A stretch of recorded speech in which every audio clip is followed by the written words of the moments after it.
Like naman, share at subscribe mo na rin. Kabanata 1151. Hindi mo ako bibigyan ng antidote. Sa 1151. Nalilitong tumingin si Lan Yu sa lalaki, at mahinang nagtanong, ano ang problema? Ngumiti si Ye Fan at sinabing, hindi ba't sinabi mo na ang mga rhinocero ay nakakakita sa aking puso? Bagamat hindi ko ito nakikita sa iyo, ngunit naiintindihan mo ang aking mga iniisip noon. Pagkatapos sabihin sa akin, sa aking puso ngayon, iniisip ko ba ang tungkol sa pagpatay sa iyo, o hindi ka patayin? Nanlaki ang mga mata ni Shi Lanyo, natulala. Nakatitig sa lalaki, tila hindi niya inaasahan ang ganoong problema. Natigilan ang lahat sa paligid, hindi alam kung bakit tinanong iyon ni Ye Fan. Your Excellency Lucifer. Hindi ka dapat maging maawin. Paanong ang isang babaeng tulad niya na gustong manakit sa iyo ay may puso sa iyo? Oo. Siguradong gagawa siya ng sagot. Pero niloko siya. Si Right Protector at ang iba pa ay labis na nataranta, kung talagang gusto ni Ye Fan na iligtas si Shi Lanyu, malamang na sila ay mamatay. Kung tutusin, nagkaroon na sila ng awayan ng dugo ni na Shi Lanyu at Saint Nun. Napatingin si Ye Fan sa kanila ng blanco, it's my business, it's not your turn to intervene. Sa sandaling lumabas ang mga salitang ito, ang isang grupo ng mga tao ay hindi na nang ahas na magsalita pa, at tumingin kay Shi Lanyu ng may pag-aalala. Maging ang Santo Tia sa hindi kalayuan ay labis na kinabahan, sa takot na baka magkamali ang sagot ng kanyang alagad. Mula sa pananaw ng lahat, halatang walang intensyon si Ye Fan na patayin si Shi Lanyu, kung hindi ay ginawa niya ito ng mas maaga.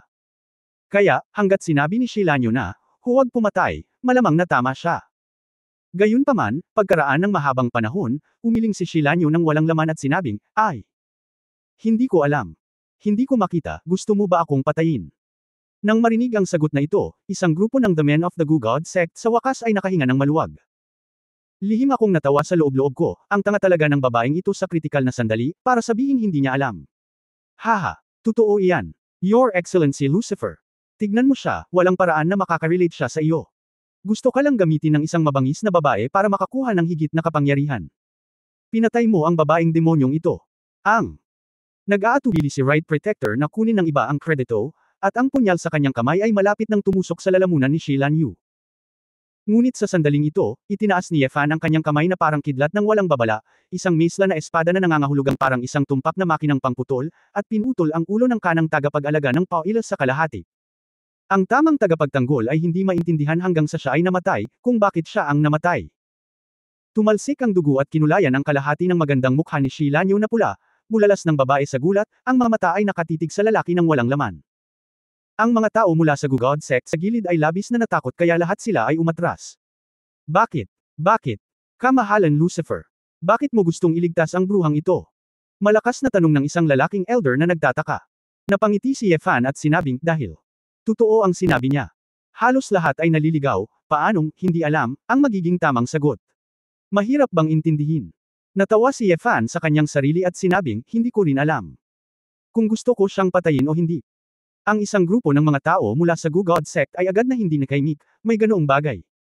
Maaaring si Shi Lanyu ay talagang gusto si Ye Fan sa kanyang puso, kaya't nakikita pa rin niya kung ano ang iniisip ni Ye Fan. Your Excellency Lucifer, malaki ang posibilidad na ito ay kanyang maling akala. Hindi mo ito maaaring seryosohin. Oo. Tulad ng kanyang Panginoon, ang babaeng demonyong ito ay napakasakit, at hindi siya dapat pagkatiwalaan. Isang grupo ng mga matatanda ng Goo God Sect ang nagsimulang manghimok. Masyadong tamad si Ye Fan para pansinin sila, ibinaling niya ang kanyang ulo kay Shi Lanyu at sinabing, gusto ko ng panlunas sa masamang sining, kailangan ko ito ngayon, ayaw ko nang mag-aksaya pa ng oras sa inyo, mabilis na ibigay ang antidote. Kung hindi, maaari ko lamang patayin ang lahat ng mga tao ng Holy Spirit Cult maliban sa iyo, at pagkatapos ay hanapin ito mismo. Hindi niya kayang patayin si Shi Lanyu, ngunit si Ye Fan ay napakadaling pumatay ng iba. Si Shi Lanyu ay seryoso na sa oras na ito. Siya ay huminahon, kinagat ang kanyang mapupulang labi, at sinabing, ngayong patay na ang kaliwat ka ng tagapag-alaga, ang panlunas ay maaari lamang ihanda ng aking Panginoon. Kung paprotektahan mo ang aking Panginoon at papatayin ang lahat ng mga lalaki rito, ibibigay namin sa iyo ang panlunas. Wala kang karapatang makipag-ayos sa akin, mataimtim na sabi ni Ye Fan. Nakaramdam siya ng apoy sa kanyang puso, iniisip na naghihirap pa rin si Ning Zimo, ngunit siya ay nasayang buong gabi dahil sa amo ng babae. Mas galit pa. Wala akong pakialam, hindi mamamatay ang mga lalaking ito, hindi kami gagawa ng panlunas ng aking Panginoon. Napakasama rin ni Shi Lanyu, at ibinigay niya ang lahat. Ang santo. Sa likod ay nagpakita ng nasisiyahang tingin sa kanyang mukha. Pinaplano niyang gamitin ang lakas ni Yefan para patayin ang lahat ng mga taksil na ito. Kaunti, mas mabuti na kaysa maaga ng mga lalaking ito.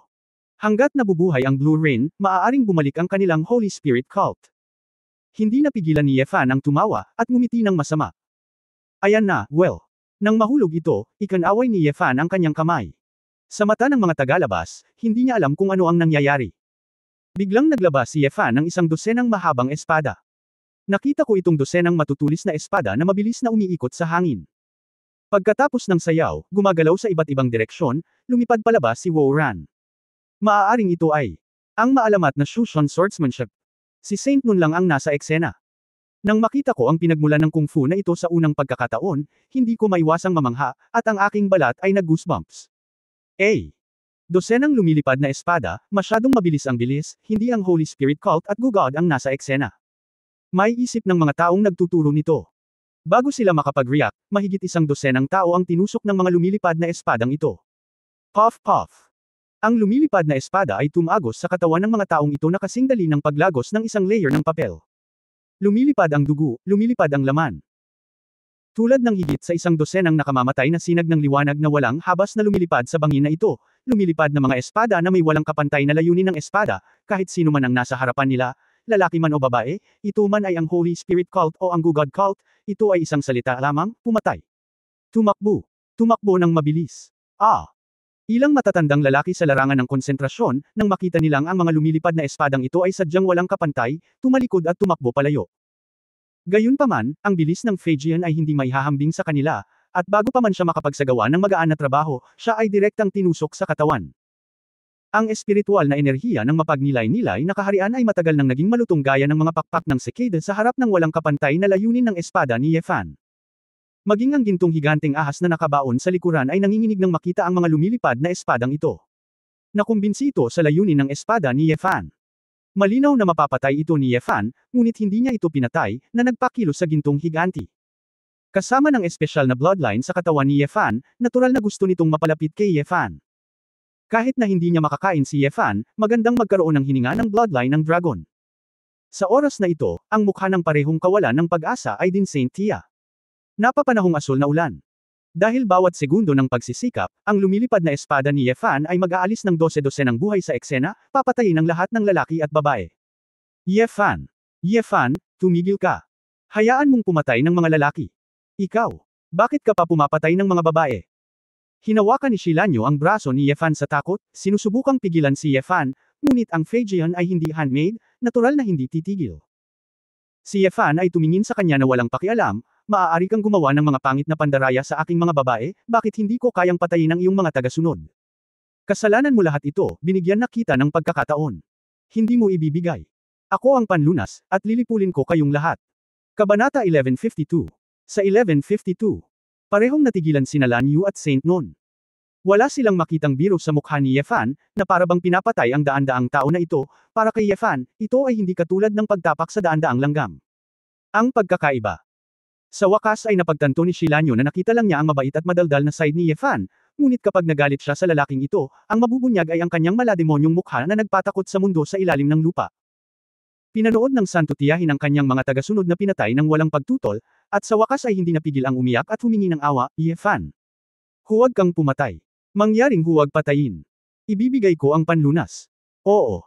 Dahan-dahan itong tiningnan ni Fan at pabirong sinabi, hindi kita marinig ng malinaw, ano ang pinagsasabi mo? Sabi ko wag mong patayin. Nakikiusap ako sayo. Ibibigay ko sayo ang antidote. Tawag. Sinabi ni Yefan na, oh, sige. Bibigyan kita ng mukha sa huli. Pagkasabi niyan, iwinagayway ni Yefan ang kanyang kamay, at lahat ng lumilipad na espada ay bumalik sa kanyang kamay, at nawala sa isang iglap. Hindi maintindihan ni na Saint Tia at Shilanyo kung paano nagawa ang lahat ng ito. Sa katunayan, hindi man lang sila nag-abala na pangalagaan ang kakayahan ni Yefan sa pakikipaglaban sa espada. Dahil pinatay na ng lumilipad na espada ni Yefan ang lahat ng nasa eksena habang nagsasalita siya. Damaloy ang mga ilog ng dugo sa pinangyarihan, at daan-daang bangkay ang namatay ng kahindik-hindik at malungkot. Ang ilang mga tao ay tumakbo pa nga ng 1 o 200 metro, ngunit naabutan pa rin sila ni Phaegian at direktang tinusok. Paumanhin.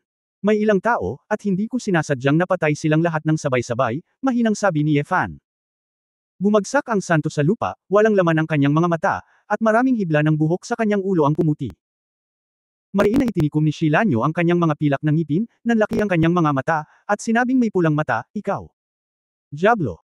Kailangan mo bang pumatay ng napakaraming inosenteng tao? Inosente. Ngumisi si Yefan sa kanyang puso, nakapatay siya ng napakaraming inosenteng tao, ngunit ang mga taong ito mula sa Holy Spirit Cult ay tiyak na hindi inosente. Siya ay masyadong tamad upang bigyang pansin ito, at lumapit sa santo, at sinabi, ibigay ang panlunas. Ang huminga ng malalim ang santo at itinaas ang kanyang ulo, talagang minamaliit ka ng matanda. Hari ng impyerno, karapat-dapat kang maging mula noong sinaunang panahon hanggang sa kasalukuyan. Ang unang taong lumabas sa kuweba ng ahas. Kabaligtaran ang sinabi mo, dahil ang kaharap mo ay ako, kaya ako makakalabas sa malaimpyernong lugar na iyon. Pinaikit ni Yefan ang kanyang mga mata at sinabing, huwag magsalita ng walang kaparekan, nasaan ang panlunas. Sa kanyang malamig na mga mata, may bakas ng pag-iisip, at sinabi niya, ang matigas na sining na ginamit ng Holy Spirit Cult sa labas ay isang pamamaraan na personal na sinaliksik ni Lao Shen, at kung paano maghanda ng isang panlunas. Sa katunayan, hindi alam ng dalawang tagapag-alaga ang lahat tungkol dito. Mamantika na ang Lao Shen. Kung gusto mong ipasa ang antidote formula, maaari mo lamang hilingin kay Lan Yu na lumapit, ibibigay ko sa kanya ang sekretong recipe, at maaari niyang ihanda ito para sa iyo. Sumimangot si Yefan at sinabing, napakagulo. Masasabi mo lang na hindi. Ang mabangis na pamamaraan na itinuro ng ating banal na espiritu ay napakasalimuot at hindi pangkaraniwan. Kahit nakabisaduhin mo ito, hindi mo alam ang tiyak na pamamaraan. Kapag nagkamali ka, baka mapatay nito ang babae mo. Sinabi ng santo, gusto mo bang subukan ito? Alam ni Yefan na ang matandang bruhang ito ay may iba pang layunin, ngunit kung iisipin niya ang tungkol sa hinaharap na pagbabalik ni Shilanyu at ng Holy Spirit Cult, tiyak na ibibigay niya ang antidote sa masamang sining. Kaya naman, tumigil si Yefan sa pagsasalita ng walang kaparekan sa kanya at sinabing, mabuti naman, maaari mo nang turuan si Shilanyu ngayon. Lumingon si Saint Tia at kumaway kay Shilanyu, anak, halika rito. Tumakbo si Shilanyu kay Saint Tia na may luha sa kanyang mga mata, lumuhad sa kanyang harapan, guro, kamusta ka? Malubha ka bang nasugatan? Umiling ang santo, biglang hinawakan ang payak na kamay ni Shilanyu, pinaikot siya, at tinakto ng isa pang palad ang byway acupoint ni Shilanyu. Nagulat si Shilanyu, nanlamig ang kanyang maselang katawan doon, na parang napagtanto kung ano ang mangyayari, sumigaw siya, guru. Huwag. Tumahimik ka. Sinaway ng tiyahin, kung ayaw mong sumabog at mamatay si Master Jin Yuan, masunurin ka lang at manatiling kalmado. Alam ni Shilanyu na hindi siya makagalaw, kaya kailangan niyang tiisin ang kalungkutan at kawalan ng kapanatagan sa kanyang puso. Pumikit siya. Nakakunot ang noo ni Yefan habang pinapanood ang eksenang ito, gaya ng inaasahan niya, gustong ipasa ng matandang bruhang ito ang Yin Emperor Gong kay Shilanyu. Ngunit sa sandaling ito, kung magambala ka sa iyong sarili, marahil ang santo tiyahin ay mamatay, at ang antidote ay mawawala. Gayunpaman, hindi inisip ni Yefan na ito ay isang malaking bagay. Anyway, hindi siya mapatay ni Shilanyu, at hindi rin niya ma-activate ang Yin Emperor Gong. Ito ay tulad ng paghawak ng isang kayamanan ng mga password sa katawan. Kung wala kang password para buksan ito, walang halaga ng kayamanan ang walang silbi. Nang makita ang tiyahin ng santo na nagpapakalat ng pagsasanay doon, talagang iniisip ni Yefan ang tungkol sa Yin Emperor Gong. Hindi napigilan ni Yefan na lumingon at sumulyap sa gininto ang higanteng ahas na masunarang nagbabantay, ang lalaking iyon, pilyong kinulat pa rin niya ang dulo ng kanyang buntot, na parang naiinip na siya. Sa katunayan, ang dahilan kung bakit huli na dinala ng higanteng gintong ahas si Yefan sa labasan ay hindi dahil, hindi nito nakilala ang daan. Gayunpaman, sa simula, ang higanteng ahas na ito ay tila nagpahayag ng mabuting kalooban kay Yefan, at ito ay itinuturing na isang kilos ng mabuting kalooban, kaya kinuha niya si Yefan at, binisita, ang malaking kuwebo sa ilalim ng lupa. Sa kuwebo ng ahas, mayroong isang malaking espasyo, na naglalaman ng isang malaking bilang ng mga makinang na mineral na katulad ng mga perlas sa gabi.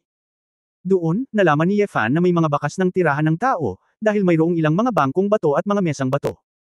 Sa batong dingding ng kuweba, natuklasan ni Yefan ang isang napakalalim na pamamaraan. Sa pagsasalita tungkol sa advance na antas ng pamamaraang ito, naramdaman ni Yefan na hindi ito nasa ilalim ng prinsipyo ng lahat ng bagay sa kalangitan, kaya hindi ito maintindihan ni Yefan ng sabay-sabay, kaya kailangan niyang isaulo muna ang buong artikulo. Tama na. Ang susi ay ang maliit na bahagi ng pamamaraang ito ay ang nilalaman ng hindi kumpletong double cultivation method na nakita na ni Yefan dati, at nakuha ng master ng Corp Sect.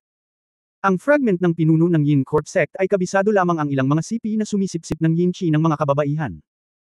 Ang Yin Emperor Gong na alam ni Yefan sa ngayon ay tila isang paraan ng pagsipsip ng enerhiya ng Yang ng mga lalaki upang mapanatili ang paglilinang ng mga panloob na kasanayan.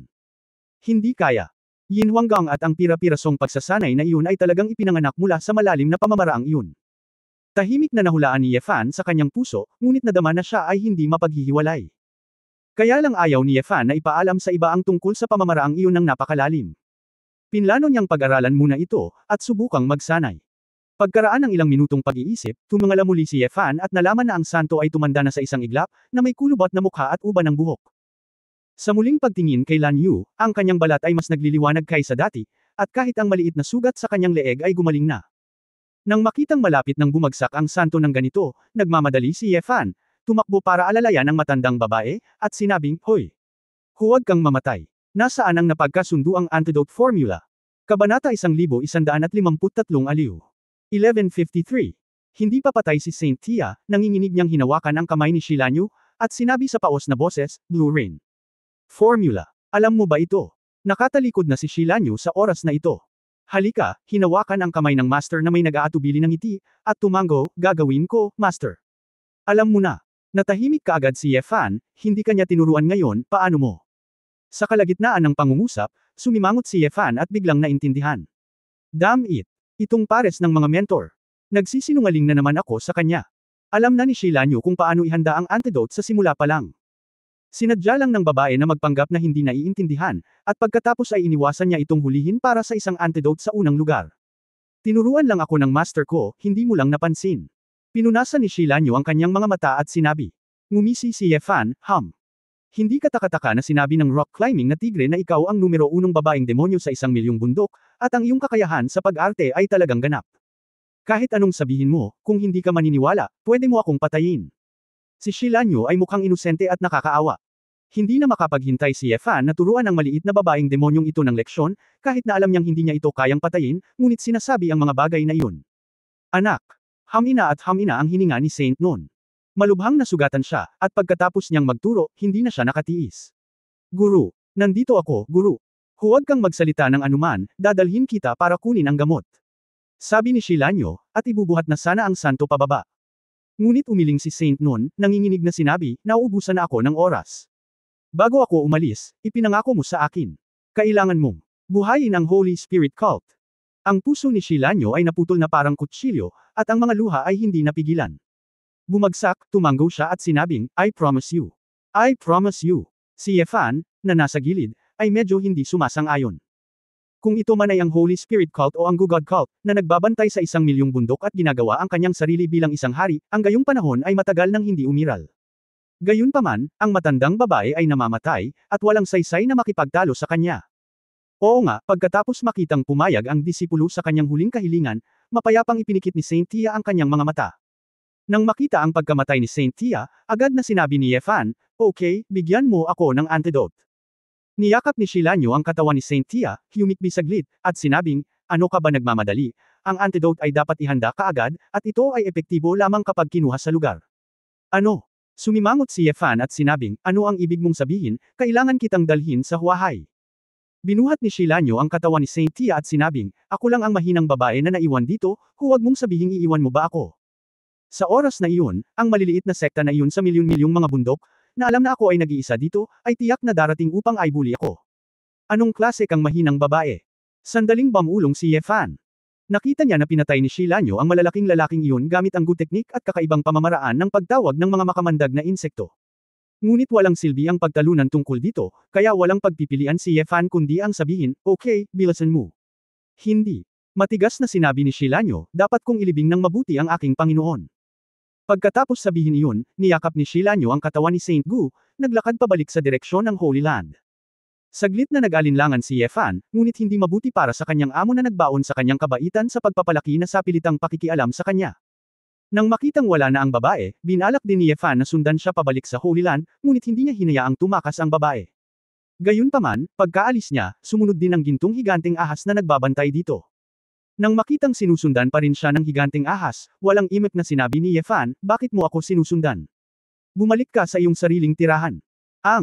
Tila nasumpungan ng higanteng ahas na siya ay, naiinis, at ang kanyang mga mata ay mukhang nakakaawa. Kasama si Yefan. Hindi napigilan ni Yefan ang tumawa at umiyak, ngunit ramdam niya talaga ang emosyonal na ekspresyon ng malaking lalaki na ito. "Hindi kaya, dahil sa sobrang boring sa kabundukan, nakilala ko ang sarili ko at tinuring ko itong kaibigan, at gusto ko pa ring sundan ako palabas ng bundok."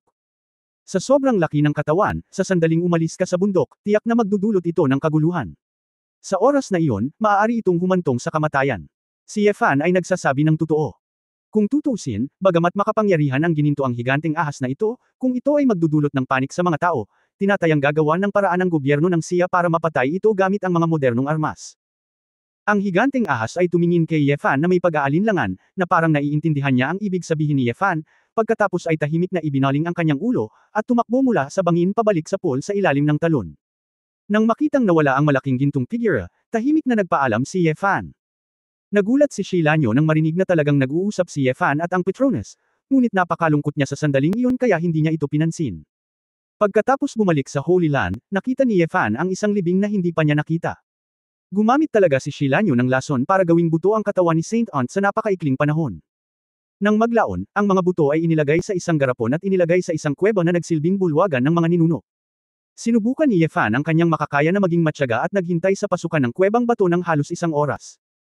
Kapag nasa loob si Lanyo, minsan umiiyak, minsan tumatawa, pinag-uusapan ang malungkot at masayang nakaraan noong kasama niya si Saint noon, nagkakilala, natuto sa mga guro at sining. Sa wakas, nang tahimik si Lanyu, bumulong si Yefan sa kanyang puso na oras na para lumabas. Binigyan na niya ito ng sapat na oras, ngunit sa totoo lang, labis niyang ikinalulungkot si Ning Zemo sa paghihintay. Si Lanyo, fair na. Ayaw nang maghintay pa ni Yefan at diretsyong naglakad papunta sa Ancestral Hall.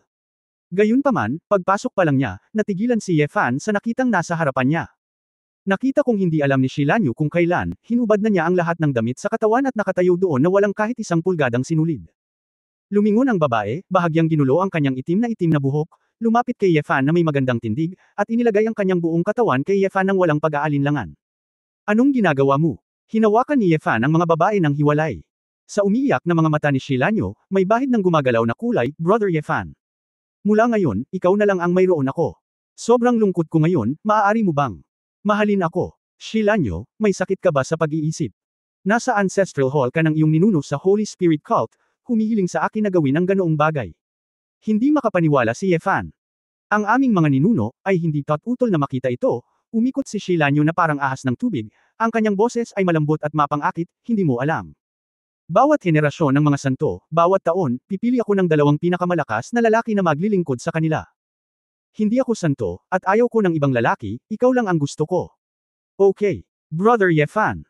At the moment of being so beautiful, she's still speaking of such touching love words, kung ibang tao, natatakot akong hindi sila makapagpigil. Nakita rin ni Yefan na talagang kaakit-akit ito, ngunit mas nagalit siya. Shilanyo, sa tingin mo, hindi kita kayang saktan, para magawa mo ang lahat ng gusto mo sa harap ko. Bakit? Masungit na sabi ni Shilanyo, ngunit isang kislap ng pagmamalaki ang sumilay sa kanyang mga mata. Mataimtim na sinabi ni Yefan, alam mo na si Ninger ang mas masasaktan sa pagpapaliban ng ganito. Demonyong babae ka, paano ka magiging mabisyo? Tiningnan siya ni Shilanyo na may inosente at nakakaawang ekspresyon, Yefan. Kuya Fan. Hindi ako mangkukulam, nalulungkot lang ako, gusto kong makahanap ng kaginhawaan, huwag mo akong pag-usapan ng ganyan. Ngumisi si Yefan at sinabing, dahil napakawalan GMU, ayos lang, ako na ang bahala. Para aliwin ka. Sa sinabi nito, agad na binuhat ni Yefan si Shilanyo, ipinatong ito sa kanyang mga balikat, at tumakbo palabas ng Ancestral Hall nang may mahusay na mga hakbang.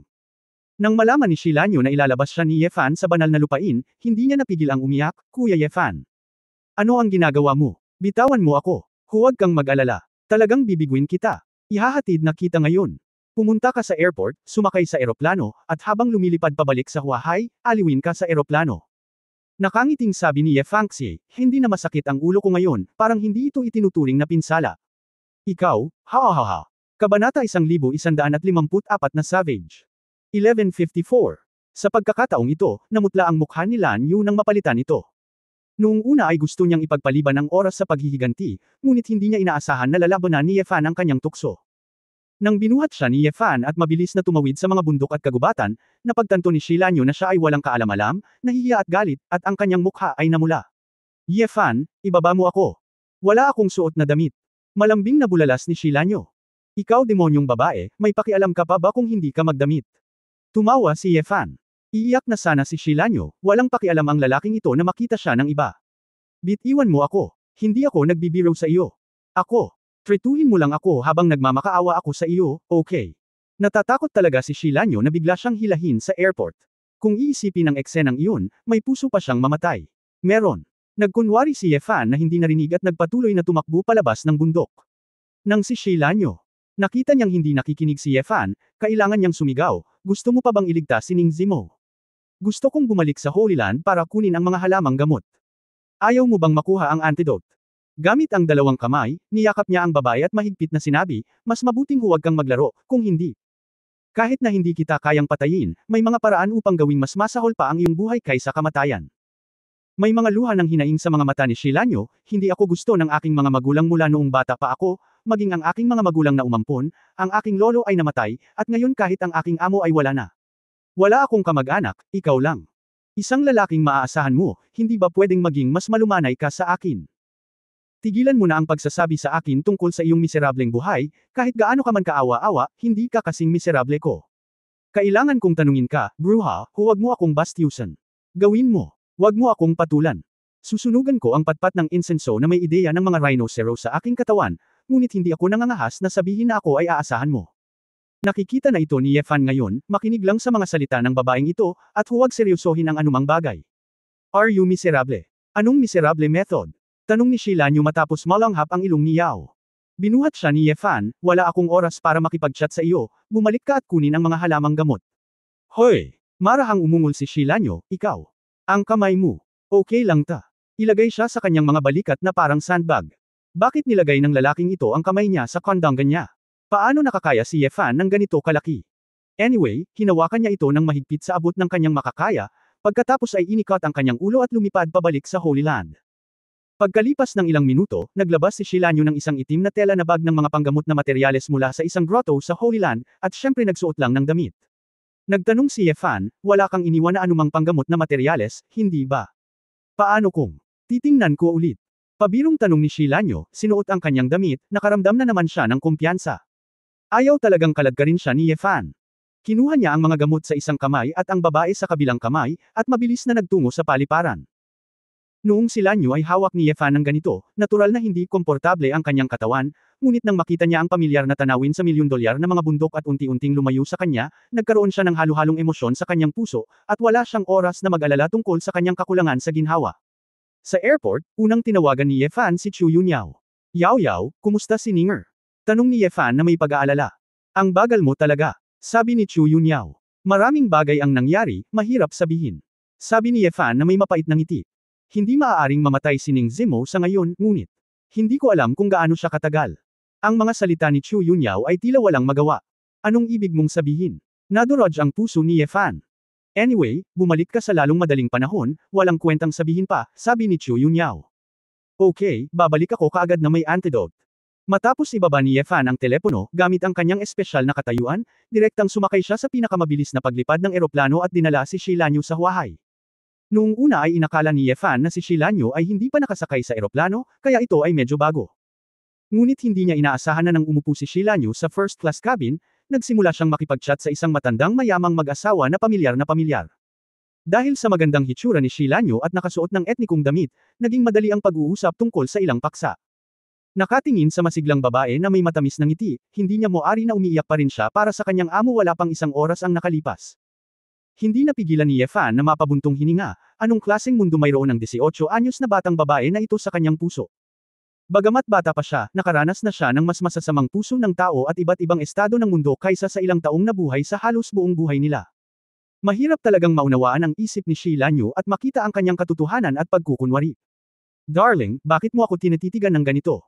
Kahit maganda ako hindi mo ako kayang tignan ng ganyan. Ano bang dapat kong gawin kung pagod na ako? Sa ilan? Punto, natapos na ni Sheilanyo ang pakikipag-usap sa mag-asawa at inikot ang kanyang ulo. Pagtingin kay Yefan, tinakpan niya ang kanyang mukha ng kanyang mga kamay. Bumalik sa katinuan si Yefan at sinabing, akala ko palagi kang nasa bundok at hindi pa nakasakay sa eroplano. Oo, first time kong sumakay ng eroplano. Tumango si Sheilanyo, first time kong lumabas. Saglit na natigilan si Yefan, kung gayon, bakit parang hindi ka man lang curious? Nagpout si Sheilanyo at inikot ang kanyang mga mata sa lalaki, kahit hindi ka pa nakaupo doon, hindi mo na kailangang lumingon sa paligid, para kang walang alam. Tama, nakakahiya. Napangiti si Yefan, naiisip pa rin pala ng babaeng ito ang kanyang mukha. Tama. Kung tutusin, isa kang santo mula sa banal na espiritu, at kailangan mo pa rin ng mukha, sabi ni Yefan. Ano? Ang hubad na commander, ano ang silbi, ang aking Panginoon ay talagang. Hayaan mong buhayin ko ang Holy Spirit cult, saan ko ito bubuhayin? Sandaling bamulong si Shilanyo, at biglang nag-alinlangan ang kanyang mukha. Bamulong sa tenga ng lalaki, Brother Yefan. Gusto kong gumamit ng toilet. May toilet ba sa eroplano? Nagpanggap si Yefan na walang magawa, ito. Wala talaga, tiisin mo lang. Sa sandaling matapos siyang magsalita, nagpakita si Lanyu ng tingin ng panghahamak nang makita niya si Shishi, wala kang kahihiyan, alam mo kung paano ako ay bully.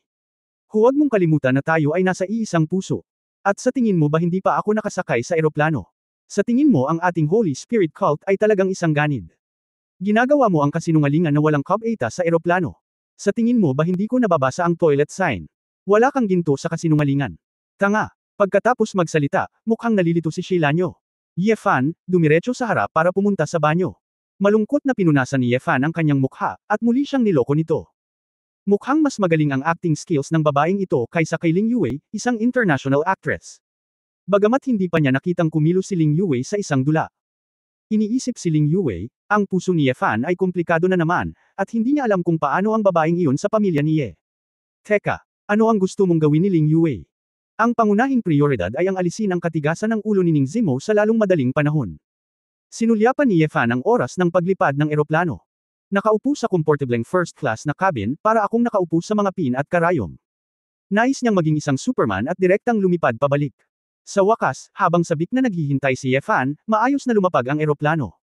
Pagkalabas niya ng airport, sumakay si Yefan sa isang Bentley na ipinadala ni Chu Yunyao, at sabay na hiniling ang driver na maupo sa likod. Kabanata 1155 Pagkakaroon ng anak. 1155. Dahil sa galit na pag-overtake ni Lan Yu, medyo nahihilo siya nang nasa sasakyan siya, at namutla ang mukha niya nang bumaba siya ng sasakyan. Bakit ka ba nagmamadali? Masusuka ako. Hinawakan ni Yefan ang itim na cloth bag sa isang kamay at ang kamay ni Shi Lan Yu sa kabilang kamay, at dirdiretsong naglakad papasok sa clubhouse. Kuhanan mo ako ng antidote ngayon. Ikanaway ni Shi Lan Yu ang kanyang kamay, ngunit natural na imposibleng maalis ito. Mahina niyang sinabi, sinasaktan mo ako. Bad guy. Ikaw. Bakit ang bastos mo? Hindi siya masyadong pinapansin ni Yefan, dinala niya siya sa laboratorio ni Chu Yunyao. Nagkataon na alam ni Chu Yunyao na siya ay bumalik, nakasuot ng puting lab coat at naglalakad palabas ng laboratorio. Nang makitang dinala si Shilanyo, bahagyang itinaas ni Chu Yunyao ang kanyang kilay, at pagkatapos ng kaunting pag-iisip, nahulaan niya, mga taong mula sa banal na espiritu. Nang makita ni Shilanyo si Chu Yunyao na nagpapalabas ng isang mature na intelektual, marangal at kaakit-akit na aura, tumigil din siya sa pagrereklamo, at tumingin sa kanya ng isang pares ng malalaking mata, hindi alam kung ano ang iisipin. Ang Holy Spirit cult ay pinatay ko, at siya na lang ang natitirang santo, sabi ni Yefan. Ano? Dahil nasira mo ang Holy Spirit cult. Bakit sumama sa iyo ang santo? Sa karunungan ni Chu Yunyao, hindi niya maintindihan. Napabuntong hininga si Yefan, mahabang kwento ito, sasabihin ko sa iyo ang higit pa, nasaan si Ninger. Gusto kong magbigay siya ng antidote on the spot. Tumango si Chu Yunyao, ikanaway ang kanyang kamay, at sinabing, sumama ka sa akin, hahayaan kong pansamantalang mahiga si Ning Zimo sa mababang temperaturang cabin. Dahil masyadong abnormal ang pain index na dulot ng gangster surgery, natatakot ako na baka hindi na makatagal si Ning Zimo. Kaya subukang bawasan ang aktibidad ng kanyang mga selula ng katawan at pabagalin ang kanyang metabolismo. Sumimangot si Yefan, sobrang seryoso. Magdudulot ba ng pinsala sa katawan niya ang low temperature cabin? Siya ay isang sinaunang martial artist, at tinuruan mo siya. Ang paraan ng paglilinang niya ay ginawa ang kanyang pisikal na kalidad at nakakainis na chi na higit sa mga ordinaryong tao. Nalaman ko na ang kanyang nakakagalit na enerhiya ay maaaring pigilan at protektahan ang kanyang katawan, kaya naglakas loob akong hayaan siyang pumasok sa silid na mababa ang temperatura. Tsaka no matter what, it's better than she couldn't help but commit suicide. Mahinang sabi ni Chu Yunyao. Tumango si Yefan. Alam din niya ang epekto ng Chine Shengshui. Mapalad siya na tinuruan niya si Ning Zimo ng ehersisyo, at tinuruan din siya ng mga simpleng ehersisyo sa katawan. Salamat, Yao Yao, wala ako ng 2 araw, salamat sa pag-aalaga mo kay Ninger. Kahit nung nandito ka, hindi kita nakitang pumunta para alagaan ako. Naiinis na sabi ni Chu Yunyao, na parang tinutulungan si Ning, nagalit si Zimo, ngunit ito rin ang kanyang sariling reklamo. Sa maraming babae, si Yefan ay natural na walang kakayahang gumawa ng mga bagay, kaya magkakaroon siya ng sarili niyang mga kritisismo. Alam din ni Yefan na hindi siya maganda, at nahihiya siya. Si Shilanyo ay nasa tabi niya.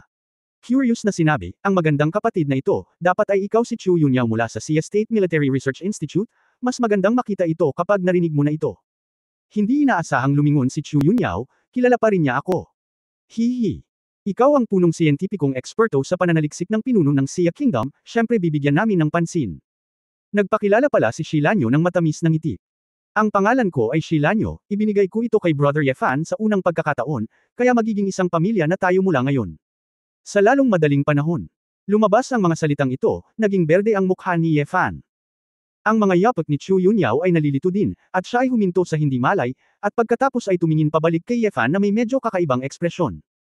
Para kay Chu Yunyao, na may personality disorder, napakabihirang magpakita ng ganitong komplikadong emosyonal na pagpapahayag. Foul, hayop. Pagkatapos magluwa ng dalawang salita si Chu Yunyao. Walang emosyong komento, nagpatuloy siya sa paglalakad papasok. Natigilan si Yefan saglit, at tinitigan si Shilanyo ng walang imik, ngunit wala siyang oras para turuan siya ng leksyon. Si Shilanyo ay lubos na ipinagmamalaki, kaliwat kanan ang tingin sa iba't ibang mga advanced na pang-agham na kagamitan at imbensyon sa laboratorio, na puno ng pagiging bago. Pagdating niya sa isang silid na puno ng mga medikal na kagamitan, nakita ni Yefan si Ning Zimo na nakahiga sa isang mababang temperatura na cabin sa gitna. Nakasuot ng medical gown si Ning Zimo, nakahiga sa loob, humihinga ng oxygen. Nanginig siya sa mababang temperatura, ngunit hindi gaanong nabawasan ang sakit. Ang isang malaking bilang ng mga itim na ugat ay lumitaw sa kanyang mukha, mga kamay, at mga nakalantad na bahagi. Maging ang balat ni Ning Zimo ay naging tuyo at magaspang dahil sa pagpapahirap, at ang buong tao ay tila pamayat ng husto. Ninger. Nagmamadaling tumakbo si Yefan at binuksan ang low temperature na cabin, kamusta ka na? I'm back. May dala akong isang tao na makakapagbigay ng antidote. Hold on. Namumutla si Ning Zimo ng inig ang kanyang mga labi at kumurap ang kanyang mga talukap, na tugon na kay Yefan. Talagang wala siyang ibang lakas at kakayahan, kaya mas nakipag-usap siya kay Yefan. To be honest, I admire her very much. Tiningnan ni Chu Yunyao ang real-time na data tulad ng electrocardiogram, at sinabing, ang pain index ay lumampas sa 9.8, ngunit kaya ko pa rin itong pigilan at suportahan ka hanggang sa bumalik ka. Hindi ito umaasa sa kamatayan. Ang maaaring makamit ay hindi isang bagay na maaaring makamit sa pamamagitan ng paglilinang at physical fitness. Ang kanyang sariling matibay na paghahangad at kamangha-manghang pagtitiis ang nagligtas sa kanya. Ano ang index ng sakit ng 9.8? Nagtataka na tanong ni Shilanyo. Ngumisi si Chu Yunyao sa kanya, kung gusto mong manganak ng hayop sa hinaharap, kapag nanganak ka, maaaring hindi 9.8 ang index ng sakit. Nabalitaan ko na ang panganganak ay napakasakit. Napakalakas pala ng masasamang kasanayan na itinuro ng ating banal na espiritu.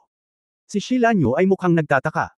Nang inag ang puso ni Yefan, hindi ba ibig sabihin na tinitiis ni Ning Zimo ang sakit ng isang babaeng nangganganak nitong nakaraang 2 araw? At ito ay buong katawan. Sa pag-iisip nito, namula ang mga mata ni Yefan, at lumingon siya kay Shilanyo at sumigaw, ano ang itatanong mo? Maghanda ng panlunas. Natigilan si Shilanyo at naramdaman ang bangis ng lalaki sa kanya, napatikip siya ng bibig sa hinaing, anong bangis mo? Akala mo ba wala akong sense? Hindi ko siya hahayaang mamatay. I hate it, you.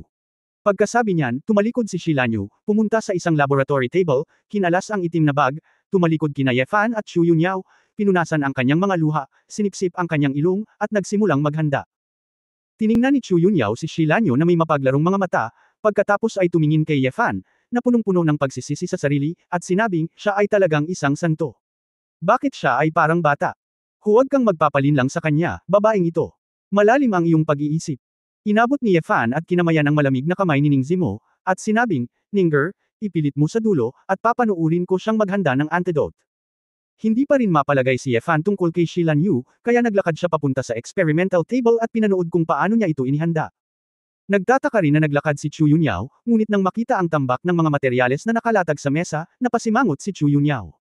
Ano ito? Hindi malay ni Chu Yunyao na umatras ng 2 hakbang. Nakita ko na ang mga bote at garapon sa mesa ay mga mukhang kari-marimarim na poloka, alupihan, malalaking matabang surot, balingkinitan na makamandag na ahas, at ilang kakaibang kulay na likido, may itim at pula, may dark green, parang hindi naman ito nakakain. Dahil nangako akong magbibigay ng antidote, hindi ako magsisinungaling sa iyo. Ang panlunas ay ang paggamit ng kombinasyon ng iba't ibang lason upang gamutin ang lason ng pagnanakaw. Kung hindi ka mag-alala, hindi ko ito mapigilan. Galit na sabi ni Shilanyo. Kabanata 1156. 1156. Same time na sinabi ni Yefan, naniniwala akong muli sa iyo. Ngunit kung may anumang pagkakamali si Ninger, kahit na hindi kita kayang patayin, may libo-libong paraan upang gawing mas masahol pa ang iyong buhay kaysa kamatayan. Nang sabihin ni Yefan ang pananakot na ito, sumasakit na ang utak ni Lan Yu, ngunit iniisip ang sakit na dinanas ni Ning Zimo, naramdaman niyang wala lang ang sakit na nararamdaman niya. Bumantong hininga si Shilanyo, ibinaba ang kanyang ulo at nagpatuloy sa pagdispense. Si Chu Yunyao sa gilid ay nag-aalinlangan na nagtanong, bakit hindi mo siya mapatay? Baka may ipinangako ka sa kanya. Umiling si Yefan, medyo komplikado, sasabihin ko pa sa iyo ang tungkol dito kapag gumaling na si Ninger. Inilibot ni Shilanyo ang mga mata sa lalaki at ipinagpatuloy ang paglabas ng mga nakakadiri na nilalang na iyon sa bote. Ang balat ng pulaka, ang katas mula sa larvae ng ilang uri ng insekto, ang mga glandula ng malaking gagamba, at ilang mabahong likido kapag nagbukas ka ng bote. Nang manood si Yefan, inihalo ni Lanyu ang lahat ng mga bagay na ito sa isang beaker at hinalo ang mga ito ng pantay-pantay. Pagkatapos noon, naglabas si Shilanyo ng pilak na karayom, kinagat ang kanyang mapupulang labi, at tinusok ang kanyang mga daliri. Anong ginagawa mo? Sumimangot si Yefan at sinabing, kailangan ba ng antidote na ito ang iyong dugo? Tumango si Shilanyo, oo, ang dugo ko ay maaaring gamitin bilang gamot. May kahina-hinalang sinabi ni Yefan, hindi ba posible? Sa katunayan, ang tunay na panlunas ay ang iyong dugo, tama? Hindi. Ang dugo ko ay isang uri lang ng gamot. Kung hindi ka naniniwala, kalimutan mo na. Gaya ng sinabi ni Shilanyo, iniabot niya kay Yefan ang tasa ng mabahong likido na tumulo ng dugo. Bueno, kunin ito at hayaang inumin ito ng iyong Howninger, at magiging maayos siya. Nag-alinlangan si Yefan, kinuha ang beaker, naglakad papunta sa gilid ni Ningzimo, at tinulungan ang babae na makatayo mula sa mababang temperatura na cabin. Ninger, huminto ka, huwag huminga, lunukan mo ito. Nakaramdam ng pagkabalisa si Yefan sa kanyang puso, ngunit hinayaan lang niyang inumin ito ni Ningzimo. Medyo nalilito ngayon si Ningzimo, basta maibsan niya ang sakit, wala siyang pakialam sa nainom niya. Pinakain ni Yefan ang likido sa beaker, habang nahihirapan itong nilunok ni Ningzimo. Sa sandaling pumasok ang likido sa kanyang bibig, ang nakakadiri na lasa ay halos iluwa ito ni Ningzimo, ngunit nagpipigil pa rin siya. Sa wakas, pagkatapos inumin ni Ningzimo ang likido sa beaker, malakas ang reaksyon ng kanyang katawan. Napahawak si Ningzimo sa kanyang tiyan sa sakit, na para bang gusto niya itong iluwa. Nagmamadaling kinuha ni Yefan ang pulso ng babae, at nalaman na ang aura sa kanyang katawan ay sobrang gulo, na para bang ang kanyang tunay na chi ay tumatakbo ng ligaw. Sa kanyang pagtataka, ang lakas ng totoong chi ay mas malakas kaysa dati, at ang mga meridian ng babae ay tila mas malakas din. Shilanyo, anong nangyayari? Lumingon si Yefan at nagtanong. Ano ba ang pagmamadali mo? Iluwa mo na lang. Malumanay na sabi ni Shilanyo, pinaglalaroan ang kanyang buhok. Nang marinig ito ni Yefan, mabilis niyang binuhat si Ningzimo palabas ng low-temperature cabin. Nang dadalhin na sana niya ang babae sa banyo, niluwa ni Ningzimo ang isang subo ng itim na likido, na sinundan ng ilang itim na namuong dugo at mabahong likido. Sumimangot si Chu Yunyao, naglakad papunta sa isang console sa tabi nito, pinindot ang light key ng ilang beses, at kaagad na tumakbo ang isang matalinong robot na namamahala sa paglilinis at nagsimulang maglinis. Pagkatapos, nagsuot ng rubber glove si Chu Yunyao, lumakad, kinuha ang walang laman na beaker, at tiningnan itong mabuti. Yao Yao, anong meron? Naisip ni Yefan na may nakitang mali si Chu Yunyao. Maaari mong alagaan si Ningzimo, susubukan ko ang likidong ito, sabi ni Chu Yunyao, at bumalik sa isa pang laboratorio. Sa sandaling ito, sa wakas ay natapos na ni Ningzimo ang pagdura ng maraming bagay, at unti-unting huminahon ang kanyang paghinga. Matapos niyang maramdaman ang mabilis na paghupa ng sakit sa kanyang katawan, umiyak siya sa tuwa, tumalikod at niyakap si Yefan, umiiyak ng ying-ying. Asawa, takot na takot ako, namamatay ako sa sakit. Natagpuan ni Yefan na ang pulso ng babae ay naging matatag, at alam na ang panganib ay tapos na, ibinaba niya ang malaking bato sa kanyang puso, niyakap ang babae, at nagpakawala ng mahabang buntong hininga. Ayos lang, ayos na. Hinaplos ni Yefan ang buhok ng babae at tumingin kay Shilanyo na nakatayo sa likuran niya na may komplikadong mga mata. Ngumisi si Shilanyo at tumalikod para ayusin ang kanyang mga bote. Matapos medyo kumalma si Ningzimo, gusto siyang tulungan ni Yefan na pumunta sa banyo para maligo. Maganda ang pagkakagawa ng laboratorio ni Chu Yunyao at may lahat ng bagay upang tamasahin. Asawa, hindi mo na ako kailangang samahan, ayos na ako ngayon, at ayos lang ang pisikal na aktibidad. Pagkatapos huminahon, nakita ni Ningzimo na mabaho siya at ayaw niyang mapalapit si Yefan. Ngumiti si Yefan at sinabi, ano ang mahalaga, hindi dahil hindi tayo nag-shower ng magkasama, mabaho din ako, tingnan mo kung gaano ako kadumi. Noon lang napansin ni Ningzimo na ang damit ni Yefan ay puno ng mantsa, at talagang may malansang amoy, marahil ay dugo o kung ano paman. Hanapin ang panlunas para sa akin, ito ay napakahirap, gumalaw na tanong ni Ningzimo. Ninger, huwag kang magsalita ng ganyan. I've already been sorry for you. Pag sinabi mo ulit yun mahihiya akong makita ka. Ngumiti si Yefan at inakbayan ang baywang ng babae, at sinabing, halika, kukuskusan ko ito para sa iyo, at kukuskusan mo rin ito para sa akin. Hindi tumanggi si Ningzimo, at sabay na pumasok sa banyo ang dalawa at umupo sa malaking bilog na bathtub. Maliligo daw ito pero hindi nagtagal. Pagkatapos maghugas ng sahig ng dalawa ay magkayakap sila sa bathtub. Habang tinatamasa ang magandang haplos sa babae, komportableng nagtanong si Yefan, Ninger, nakita ko na ang iyong nakakagalit na enerhiya ay tila biglang na-consolidated, at ang iyong mga meridian ay lumakas din. Masigasig ka ba? Meron ba? Hindi gaanong pinansin ni Ning Zimo ang mga pagbabago sa kanyang katawan, kinusot niya ang kanyang mga mata, tumingin ng malapitan, at nagulat na sinabi, mukhang totoo. Sa katawan ko, mas mabilis akong tumakbo. Mas masunurin ako. Baka nakagawa ako ng breakthrough. Si Ning Zimo ay hindi nabaguhan sa cultivation, kaya natural na alam niya kung ano ang mga senyales ng paglusob. Nagkaroon din ng hula si Yefan, tumango at nagsabi, sa pangkalahatan, kung nais mong mabilis na mapabuti ang iyong paglilinang, kung hindi ka gagawa ng mga baluktot na paraan, mayroong tatlong mga shortcut. Ang una ay ang umasa sa mga panlabas na puwersa, tulad ng pagkuha ng mga likas na kayamanan upang makakuha ng ilang panlunas sa lahat, ngunit karaniwang walang maaaring may mga magagandang bagay na natitira sa mundo, kaya narinig ko na lamang ang pamamaraang ito. Ang pangalawa ay ang talento ng cultivator ay sapat na mataas, at kung palagi niyang natatanto ang mga tagumpay, maaari rin siyang maging isang henerasyon ng mga master sa maikling panahon. Tumawa si Ning Zimo, asawa, ikaw ba ay nagsasalita tungkol sa iyong sarili? Lumikha ng iyong sariling paraan at lampasan ang alamat sa loob lamang ng ilang taon. Hindi na mula si Yefan, sa isang kahulugan, ako ang pangalawang uri, ngunit ang saligan ay sarili kong pagsisikap ito, at itinuturing din akong pangatlong uri. Ano ang pangatlong uri? Ang langit ay magpapadala ng isang malaking responsibilidad sa mga tao, at kailangan muna nilang pagdurusa ang kanilang mga isip, paganahin ang kanilang mga kalamnan at buto, at gutom ang kanilang mga katawan at balat. Ako ay walang laman, at ako ay ginugulo ko lang ang aking ginagawa. Ngumiti si Yefan at sinabing, hindi ko na mabilang ang mahihirap na laban at sandali ng buhay at kamatayan na naranasan ko. Kapag naabot ng mga tao ang kanilang mga limitasyon, maaari silang magkaroon ng pagkakataon na malampasan ang kanilang sarili. Patuloy kong nilalagpasan ang aking nakaraan. At ninger ka. Sa pagkakataong ito, maaaring nasa proseso ka ng pagtitiis ng sakit, upang ang iyong isip at katawan ay patuloy na nahihigitan ang iyong sarili.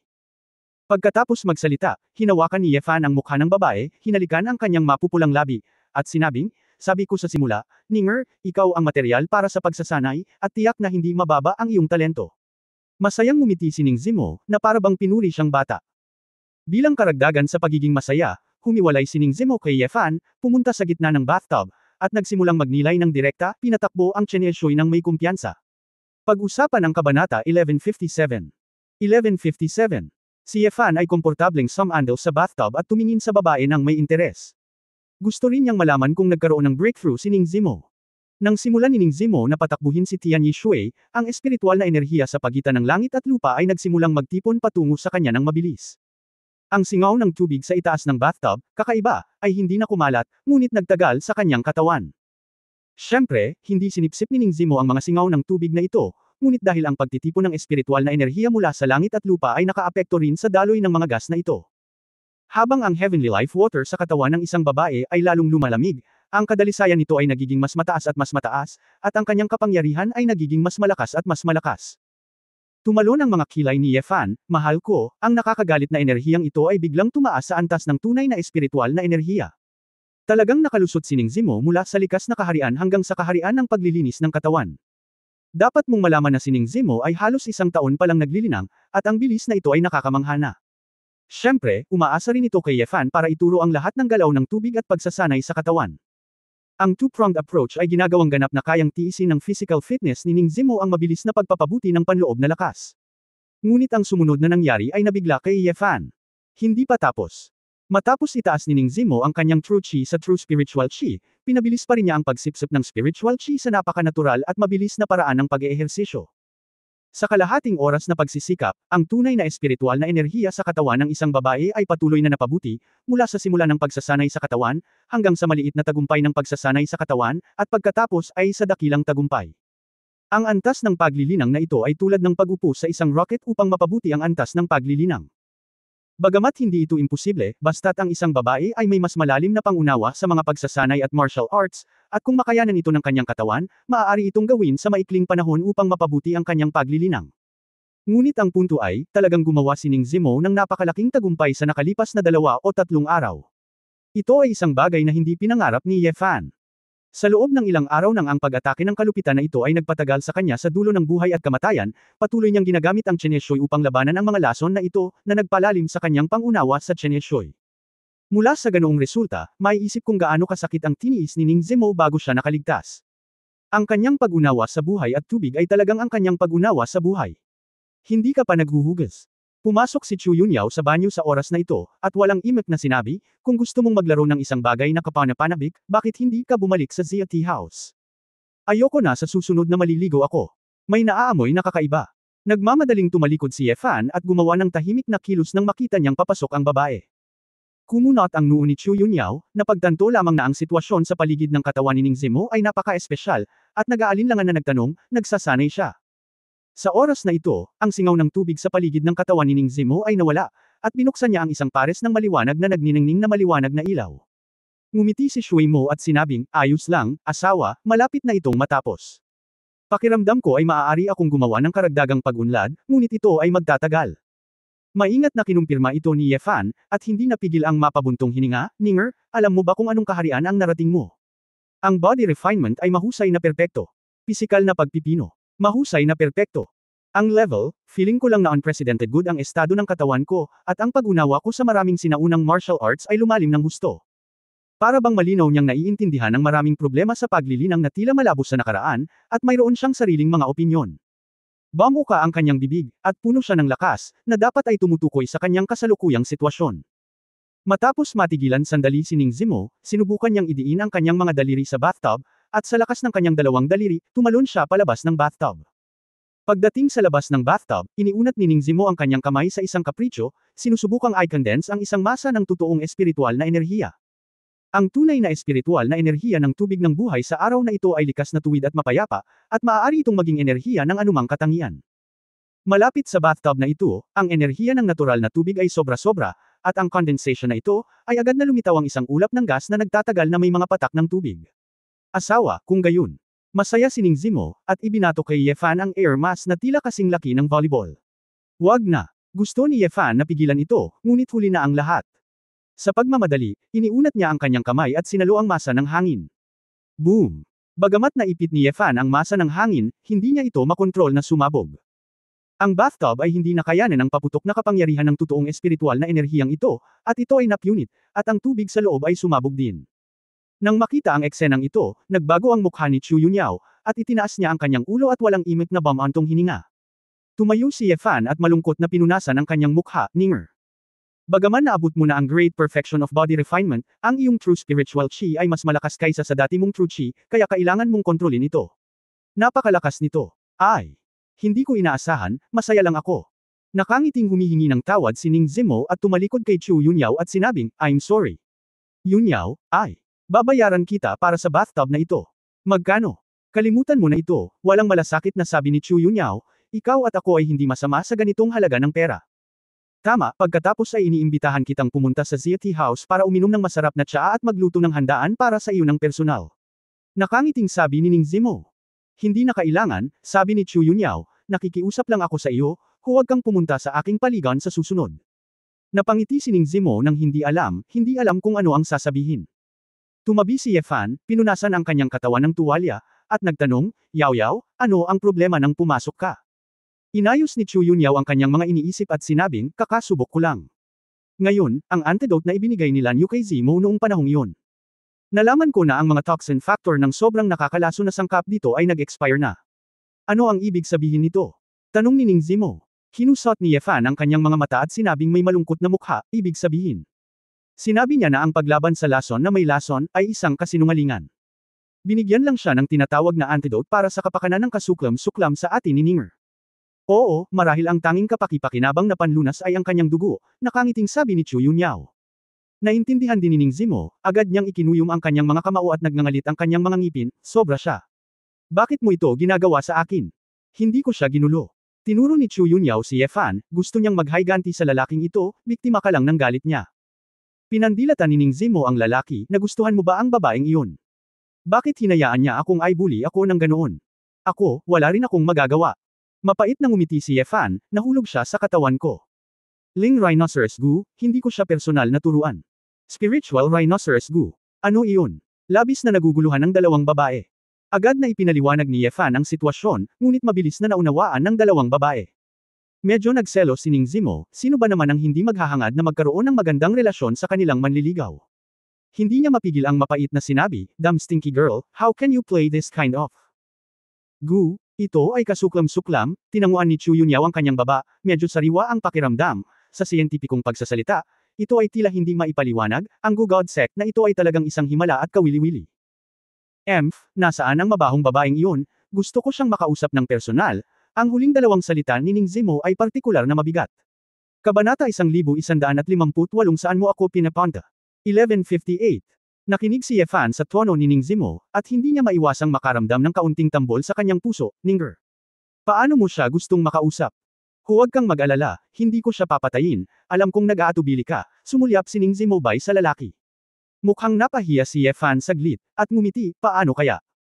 Ang babaeng demonyong iyon ay hindi masamang tao, hindi ko talaga siya matuturuan ng leksyon. Oh, kung gayon, lalabas ako at papatayin ko siya ngayon. Sabi ni Ning Zimo halika, humakbang palabas. Si Ye Fan ay hindi mapalagay sandali, hindi talaga papatayin ng babaeng ito si Shilanyu, hindi ba? Nang makita ang ekspresyon ni Ye Fan, nagpakita si Ning Zimo ng kaunting pang-aalipusta, sasabihin ko lang, bakit kayo kinakabahan? Mga hayop talaga kayong nag-iisip sa ibabang bahagi ng katawan. Chu Yunyao on. Tumango ang gilid bilang pagsang-ayon. Napabuntong hininga si Ye Fan, kalimutan mo na, anuman ang desisyon mo, susuportahan kita. Sa puso ni Ye Fan, natural na mas mahalaga si Ning Zimo kaysa kay Shilanyu, kaya kahit na sa tingin niya ay hindi kailangan na patayin si Shilanyu, kung gagawin niyang hindi masaya si Ning Zimo dahil kay Shilanyu, tiyak na hindi niya papayag. Halos pareho lang. Naglakad palabas si Ning Zimo nang may kasiyahan. Pagkatapos magbihis, naglakad pabalik sa laboratorio si Ning Zimo para makausap si Shilanyu. Sa sandaling ito, si Lanyu ay nakakulong sa isang isolation room at hindi makalabas. Tinanong ni Chu Yunyao si Ye Fan, bakit hindi ka pumasok at manood? Nag-alinlangan si Ye Fan at sinabing, kalimutan mo na ito, lalabas ako at hihithit ng sigarilyo. Nadama ni Ye Fan na ang bagay sa pagitan ng dalawang babae ay isang bagay pa rin. Huwag mo na itong paghaluin, hayaan silang ayusin ang kanilang mga hinaing sa kanilang sarili. Naiintindihan ni Chu Yunyao at sinabing, kung ganoon, maaari mo akong samahan sa likod ng hardin para mamasyal. Ngumiti si Ye Fan at niyakap ang balingkinitang baywang ng babae, at sinabing, hindi ba ako pumunta sa kwarto mo para matulog? Nagsumikap ka nitong mga nakaraang araw, kaya babayaran kita. Wala akong pisikal na pangangailangan ngayon, kaya kalimutan na natin ito. Inalis ni Chu Yunyao ang kamay ni Ye Fan. Galit na sinabi ni Ye Fan, oh, kung gayon, nagkataon na nagugutom ako, bakit wala kang dalang makakain sa hardin sa likod? Walang problema, sabi ni Chu Yunyao, teka. Halika, may kukunin ako sa iyo. Pagkasabi niyan, naglakad si Chu Yunyao papunta sa isang metal na pinto sa laboratorio. Pagkatapos ng iba't ibang pagkakakilanlan, bumukas ang pinto at pumasok ang babae. Alam ni Ye Fan na ito ang ubod ng laboratorio ni Chu Yunyao, isang silid na espesyal na ginamit upang pag-aralan ang teknolohiya ng access ng Earth, kaya hindi niya madaling papasukin ang mga tao. Ang space jumping device na minsang nag-teleport kay Ye Fan sa isang maikling distansya ay inilagay dito. Mayroon ding ilang kakaibang device, at hindi maintindihan ni Ye Fan ang kanilang mga function. Tinatayang alam ni Chu Yunyao kung ano ang kanilang pinakamahusay na ginagawa. Gayunpaman, interesado pa rin si Ye Fan sa teknolohiyang lumalampas sa panahon. Pumasok siya at lumingling saglit, at biglang nalaman na may metal na pinto sa pinakaloob na sulok ng kwarto, parang may ibang laboratory sa loob. Bagamat kanina pa narito si Ye Fan, hindi niya napansin ang maliit na pinto, kaya hindi niya maiwasang magtanong, Yao Yao, may laboratory ka pa ba doon? Lumapit si Chu Yunyao dala ang isang naka-encrypt na USB flash drive. Nang marinig ang tanong ng lalaki, walang pakialam siyang nagsabi, para lang sa kalat. Ngumiti si Ye Fan at sinabi, imposible, ang mga device na inilagay mo dito ay nakakagulat na mga produkto ng teknolohiya, sa ganoong mahalagang lugar, nag-set up ka pa rin ng utility room. Sabihin mo sa akin ng tahimik, tama ba? Mayroon ka bang higit pang mga high-tech na bagay upang magsaliksik dito? Hindi na kailangang itago ito sa pagitan natin, di ba? Kinaikit ni Chu Yunyao ang maganda niyang mga mata at sinabing, bakit mas lalaki kang chismoso kaysa babae? Ito ang utility room, bakit ang dami mong tanong? Kunin mo ito. Pagkatapos magsalita, ibinigay ni Chu Yunyao ang USB flash drive kay Ye Fan. Ano ito? Tanong ni Ye Fan. Ang medikal na data at ang iba pang nilalaman ng pagsasalin sa access ng Earth ay nakapaloob lahat dito. Kung hindi ka pa rin makahanap ng paraan upang buhayin si Angel, hindi kita matutulungan, sabi ni Chu Yunyao. Nang marinig ito, mabilis na inalis ni Ye Fan ang maliit na USB drive na ito ay isang napakahalagang bagay. Salamat, Xiao Yao Yao, napakahirap magsalin ng marami, taos-pusong sabi ni Ye Fan. May utang ka sa akin kung ano ang utang mo sa akin, at bayaran mo ito mamaya, walang pakialam na sabi ni Chu Yunyao. Nakangiting tumango si Ye Fan, biglang may naisip, at nagtanong, paano kung tuturuan din kita magsanay? Nakita mo na, nakamit ni Ninger ang napakagandang resulta sa loob ng wala pang isang taon. Napakatalino mo, sa palagay ko ay mabilis ka ring maging master ng sinaunang martial arts. Hindi interesadong sinabi ni Chu Yunyao, kalimutan mo na ito, mas gusto kong gamitin ang aking utak upang malutas ang mga problema. Napangiti si Ye Fan, dahil sinabi iyon ng babae, hinayaan na lang niya ito. Maya-maya, pumunta ang dalawa sa likod na hardin at sabay na uminom ng afternoon tea. Nang si Ye Fan ay puno ng pagkain at inumin at humihit-hit ng sigarilyo, nakita niya si Ning Zimo na naglalakad patungo sa kanila. Nang makita ang matangkad ng ngiti ni Ning Zimo, halatang nasa mabuting kalagayan siya. Ninger, tapos na tayong mag-usap. Paano ang babae? Tanong ni Ye Fan. Huwag kang mag-alala, alam kong hindi mo matitiis na patayin ang munting manliligaw na ito. Wala akong ginawa sa kanya. Itinuro ko lang sa kanya ang kaunti tungkol sa mga patakaran na dapat niyang malaman bilang isang may sapat na gulang. Umupo si Ning Zimo, kumuha ng cake, at kinain ito para sa sarili. Ilang araw din siyang hindi kumakain at gutom na gutom. Saglit na natigilan si Ye Fan, at hindi niya maiwasang tumingin sa likuran. Nakita niya ang figure ni Shilanyu at naglakad palapit. Gayunpaman, mukhang nahihiya si Shilanyu, magulo ang buhok, may kaunting pulang bakas sa mukha, at medyo nakapikit habang naglalakad. Hindi napigilan ni Shilanyu na umiyak nang makita niya si Ye Fan. Kuya Ye Fan, nabugbog ako, sinaktan ako ng masamang babae na ito dahil sa sobrang kung fu niya, kapag hindi siya pumayag, sinaktan niya ako. Ay, wuwu. Ibinuka ni Ye Fan ang kanyang bibig at hindi makapagsalita. Binugbog talaga ni Ning Zimo si Shilanyu. Bagamat sinabing hindi naman siya malubhang nasugatan o samukan ng dugo o kung ano paman, at hindi rin naman siya pumangit sa mukha gamit ang kutsilyo, tinatayang hindi siya nagpalo o sumipa. Sino ang tinatawag mong masamang babae? Nilingan ni Ning Zimo ang kanyang ulo at malamig na tumitig. Nagulat si Shilanyu dito, at mabilis na ibinaba ang kanyang ulo at umiling, ay. Hindi ko sinabing. Kapag iniisip ko na kasama pa nila Ning ang kapatid mo noong mga oras na iyon, mabuti sana kung hindi kita papatayin. Wala na. Mapait na sabi ni Ning Zimo. Si Shilanyu ay nanginginig sa takot, ang mga bulaklak ng pera sa kanyang maliit na mukha ay napuno ng ulan, at ang kanyang hitsura ay kaakit-akit at nakakaawa. Maingat na naglakad ang babae sa likod ni Ye Fan at iniunat ang kanyang kamay para hilahin ang mga damit ni Ye Fan. Brother Ye Fan, pwede mo ba akong ilayo? Takot na takot akong mabuli. Okay lang, huwag kang magkunwaring nakakaawa, akala mo hindi ko alam, kahit na hindi mo ma-activate ang Yin Emperor Gong sa iyong katawan makapangyarihan ka, ngunit ang kaunting palo na ito ay hindi ka pa rin masasaktan. Umiling si Ye Fan at sinabing, pagkatapos ng pambubugbog na ito, makakalaya ka na, tara na. Nang marinig ito ni Shilanyu, sumangot siya at napuno ng luha ang kanyang mga mata. Ikaw, ayaw mo na sa akin, saan mo ako gustong pumunta? Kabanata 1159 dahil dito. 1159. Nagtaka si Ye Fan, tinanong mo ako. Paano ko malalaman? Hindi ba hiniling ng iyong amo na buhayin ang Holy Spirit Cult? Pero gusto ka lang makasama ng mga tao. Tahimik na sabi ni Shilanyu. Paano ang kalooban ng iyong amo? Nakangiting tanong ni Ye Fan. Ay, ewan ko, mahina akong babae, paano ako makaka-recover? Si Shilanyu ay mukhang lubhang nababalisa. Napabuntong hininga si Ye Fan at umiling, narito ka na naman, kung talagang mahina kang babae, magkakasakit ang lahat ng babae sa mundo. Little Fox, ang sarap talagang magpanggap na nakakaawa. Napangiti ng kaakit-akit si Ning Zimo, asawa, kung ibibigay mo siya sa akin, ibabalik ko siya sa Zia Tea House at hahayaan ko siyang maging munting kasambahay. Ako, tutulungan kang turuan siya, at iligtas siya mula sa pag-iisip ng ilang baluktot na paraan upang saktan ka. Bago pa makapagsalita si Ye Fan, nagmamadaling sumigaw si Shilanyu, hindi. Ayokong maging kasambahay. Sigurado kang sasampalin mo na naman ako. Bakit? Hindi ka kumbinsido kung sinaktan kita. Tapos sinaktan mo ako, matatalo mo ba ako? Mapanuksong tanong ni Ning Zimo. Galit na namula si Shilanyu at tumalikod, ayaw sumagot. Hindi alam ni Ye Fan kung tatawa o iiyak, naramdaman ni Ning Zimo at Shilanyu na ang isang nakatatandang kapatid na babae ay nambubuli sa isang nakababatang kapatid na babae.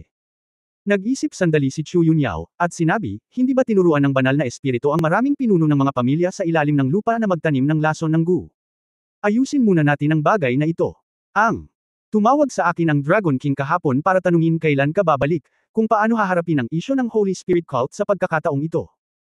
Tinapik ni Ye Fan ang kanyang noo, nakalimutan niya ang tungkol dito, na si Dongfang Bai o isang bagay ay patuloy pa ring nagiging sakit. Maging ito ay ang Dongfang family, ang Sun family o ang Ning family, si Ye Fan ay may pagkakaibigan, o ang mga taong kakampi niya, hindi siya basta-basta mamamatay. Shilanyu, hinayaan mo ang mga tao ng Holy Spirit Cult na nandoon pa rin na mag-detox ng lason, sabi ni Ye Fan. Nang marinig ito ni Shilanyu, nagbago ang kanyang mga mata, at sinabi niya, okay lang na alisin ang lason, ngunit kailangan mong pumayag, hindi mo ako maitaboy. Sumimangot si Yefan at sinabing, kung hindi ka aalis, saan ka mananatili? Kung saan ka nakatira, nandyan ako. Hanggat magkakasundo tayo araw at gabi, mahuhuli ka rin sa akin, seryosong sabi ni Shilanyo. Gusto mong maging maganda at magkasundo araw at gabi, ngini siya ni Ning Zimo. Siyempre hindi na ginawa ni Yefan. Kung pumasok si Shilanyo sa kanyang bahay, magkakaroon pa ba siya ng isang kaarawan? Kailangang magalit si Su Qingzhou. Kalimutan mo na, hindi ko maintindihan, basta okay lang ang ninger ko, mamamatay ang mga tao sa ibang pamilya kapag namatay sila. Masyadong tamad si Yefan para pakialaman. Nang marinig ito ni Shilanyo, ang lalaking ito ay talagang walang pakialam sa mga tao ng pamilya sa ilalim ng lupa, kaya agad siyang nakahanap ng hakbang at sinabing, kung gayon. Mananatili na lang ako sa parehong lungsod na gaya mo, hindi naman masyado. Kuya Yefan, ibinigay ko sa iyo ang aking katawan, hindi ba maaari kang maging mas mabait sa akin, huwag kang maging walang puso. Kung may ibang nakakita sa eksenang ito, kailangan nilang isipin na si Yefan ay napakaduwag, napakaselan at malambot na kagandahan. Pakiusap, sino ang makakatagal? Tulad ng alam ng lahat, kung hindi naging matigas at may kakayahan si Yefan, namatay na sana siya sa kuweba ng ahas dahil sa babaeng ito. Nag-isip sandali si Yefan at sinabing, okay, maaari kang manatili sa Huahay, ngunit hindi ka maaaring tumira sa aking bahay, mag-aayos ako ng isang lugar para sa iyo. Brother Yefan, gusto mo bang itago ang kagandahan sa isang gintong bahay? Kinagat ni Shilanyo ang kanyang mga labi at ngumiti. Tahimik na ngumiti si Yefan, masyado kang nag-iisip, naghahanap lang ako ng gagawin para sa iyo, para hindi mo paglaruan ang ideya ng isip ko buong araw. Nang maramdaman ito ni Shilanyo at nalaman na nagsasabi ng totoo si Yefan, hindi niya naiwasang malungkot na sabihin, kung gayon, kung papasok ako sa trabaho, pupunta ka pa rin ba sa akin? O maaari ba akong pumunta sa iyo? Well, kung gusto mong magtrabaho o pumunta sa Zia Tea House, ikaw ang bahala. Sabi ni Yefan. Nang marinig ito ni Shilanyo, dali-dali siyang sumagot, trabaho. Nagkatinginan sina Yefan at Ning Zimo at ngumiti, hindi mahalaga kung ang babaeng ito ay nagpapanggap o totoo, talagang nakakatuwang kulitin siya. Dahil 3 araw nang hindi nakabalik si Ning Zimo sa Zizu Forest, balisa ang mga miyembro ng gang, kaya kumain ang babae at bumalik kaagad. Kinuha ni Yefan si Shilanyo, nagmaneho ng kotse, at pumunta sa Ivy Orphanage. Nang dinala ni Yefan si Shilanyo sa bagong campus na puno ng tawanan ng mga bata, mukhang nagulat si Shilanyo. Brother Yefan, gusto mo bang magtrabaho ako sa isang welfare institution? Oo, sa tingin ko ay wala kang degree, ngunit ang pag-aalaga ng mga bata ay dapat na angkop para sa iyo. Kung tutusin, mukhang bata ka at dapat kang magkaroon ng kaugnayan sa mga bata. Daan sa layag. Natahimik si Shilanyo. Lumakad siya sa gitna ng ilang bata at nalaman na ang mga bata ay nakatingin sa kanya ng may interes, na may maningning na mga mata na puno ng kuryosidad. May bakas ng masalimuot na pag-iisip sa mga mata ni Shilanyo, at isang ngiti ang lumitaw sa gilid ng kanyang bibig. Pagdating niya sa opisina ni Du Yuner, nalaman ni Yefan na may ilang staff ng orphanage na nakapalibot kay Du Yuner, nag-uusap at nagtatawanan. Nagulat ang lahat nang makitang pinangunahan ni Yefan ang isang magandang batang babae. Kuya Yefan. Nakita ni Du Yuner si Shilanyo sa likod ni Yefan, at pagkatapos mag-isip ng ilang sandali, sinabi niya, lahat ay nagsumikap, kaya lumabas muna tayo. Nakangiting lumabas ang staff, 3 tao lang ang naiwan sa opisina. Yuner, ito si Shilanyo, gusto niyang manatili sa Huahay, at gusto kong kunin mo siya bilang isang nurse o guro sa preschool dito, sabi ni Yefan. Itong Miss Shi. Mukhang napakabata, paano mo nakilala si Brother Yefan? Nagtataka si Du Yuner. Naramdaman din ni Yefan na hindi na kailangang itago ito, kaya sinabi niya kay Du Yuner ang lahat ng detalye. Pagkaraang marinig ito ni Du Yuner, sumimangot siya at nag-isip ng malalim. Naisip ni Shilanyo na kinasusuklaman siya ni Du Yuner, at mahinang nakiusap, Sister Yuner, alam kong marami akong nagawang maling bagay sa nakaraan, ngunit ngayon gusto ko lang ng isang lugar kung saan ako maninirahan. Wala akong kamag-anak, kaya gusto ko lang humanap ng taong maasahan. Pwede mo ba akong patuloyin dito, hindi na ako gagawa ng anumang bagay na makakasakit kay Brother Yefan. Natigilan si Du Yuner, pagkatapos ay ngumiti at nagsabi, Lan Yu, mali ang pagkakaintindi mo, dahil hiniling ka ni Yefan Brother na sumama, natural na wala na akong sasabihin pa. Kaya lang, isa kang santo ng Holy Spirit cult kung tutuusin. Kahit na walang tao sa Holy Spirit cult ngayon, hindi ka ordinaryong babae. Gusto mo talagang manatili sa aming kapakanan. Ospital, gusto mo bang maging child care worker, hindi naman mataas ang sweldo natin dito. Nang marinig ito ni Shilanyo, tuwang-tuwang tumanggaw siya, oo. Payag ako. Sa tingin ko ay napaka-cute ng mga batang iyon, at tinutulungan ko ang mga taga-nayon. Ang ilan sa mga nakatatandang kapatid na babae ay nagdala ng mga bata, at mayroon pa akong karanasan. Nakinig si Du Yuner, ngunit hindi na nagsalita, well, I'll make arrangement for you later, you can stay with us from today. Salamat, Sister Yuner. Napakaganda mo at maamo, mas mahusay kaysa sa Ning Zimo na iyon. Nakangiting sabi ni Shilanyo. Pinilit ni Yefan ang kanyang dila, Shilanyo, huwag mo nang pag-usapan pa si Ninger. Kung hindi ka niya matatalo, hindi ka magkakasundo ng normal, at hindi ka mapakali. Naging napakabuti niya sa iyo, alam mo ba? Nagpout si Shilanyo, alam ko. Pero masakit talaga siya. Tumawa si Yefan, at pagkatapos ay nagtanong kay Du Yuner, Yuner, ngayon mo lang ba nakausap ang mga lalaking iyon? Ano ang pinag-uusapan ni Auntie? Ano ang masayang kaganapan? Oh, mukhang masaya rin si Du Yuner, kinuha niya ang isang sobre mula sa mesa at ibinigay kay Yefan, dahil dito. Kahanga-hanga ang kabanata 1160. 1160. Kinuha ni Yefan ang sobre at tiningnan ito, at nakita ang isang linya ng mga kapansin-pansing salita dito. International Association for the Protection of Children. Binuksan ni Yefan ang sulat at hindi napigil ang matawa, Yuner, kamangha-mangha ka, ito ang bigyan ka ng award. Namula si Du Yuner at medyo nahihiya, hindi ko inaasahan na, sa katunayan, maraming gawain ang ginawa noong nabubuhay pa si Pangulong Lee. Hindi rin alam ng Children's Protection Association kung saan kukuha ng balita.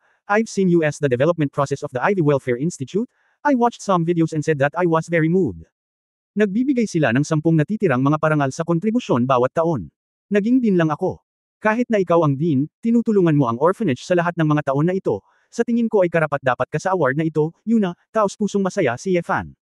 Naramdaman ni Du Yuner na kinikilala ang kanyang karera, at syempre tuwang-tuwa siya, ngunit medyo kinakabahan din siya, Kuya Yefan. Hindi pa ako nakapunta sa ibang bansa. Pupunta ako sa Europe sa pagkakataong ito, kaya nag-aalala ako. Natawa si Yefan. Sabi, gusto mo bang samahan kita para matanggap ang award?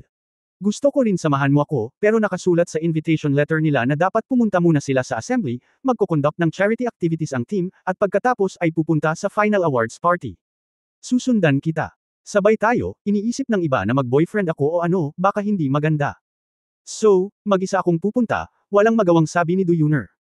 Ngumiti si Yefan at inabot at hinawakan ang mukha ng dalaga, ikaw, magaling kang magsalita ng mga banyagang wika, walang problema ang komunikasyon, ano ang dapat ikatakot?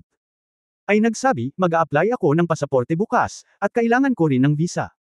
Si Shilanyo sa gilid ay tumingin kay Du Yuner ng may paghanga, Sister Yuner, napakaganda mo.